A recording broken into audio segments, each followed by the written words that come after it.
આજે આપણે નવી રીતે ગ્લુટન ફ્રી દૂધીના મૂઠિયા બનાવીશું, જે સ્વાદમાં એકદમ સ્વાદિષ્ટ અને પોચા રૂ જેવા થાય છે. આ મૂઠિયા બનાવવામાં એક જ લોટ અને પાણીના ઉપયોગ વગર દૂધીના મૂઠિયા બનાવીશું. તો દૂધીના છીણમાં માપ મુજબ લોટ અને મીઠું ઉમેરી 10 મિનિટ રેસ્ટ આપીશું.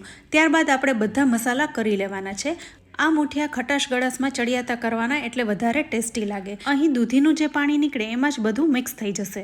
ત્યારબાદ બાકી રહેલો લોટ અને થોડું તેલ ઉમેરી ફરી મિક્સ કરવાનું છે.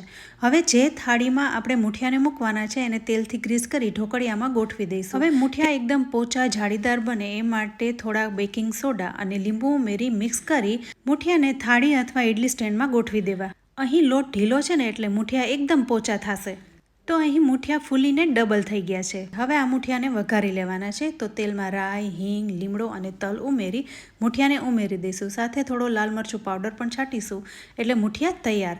તો આ મૂઠિયા ચા સાથે તો મજા પડી જાય એવા છે.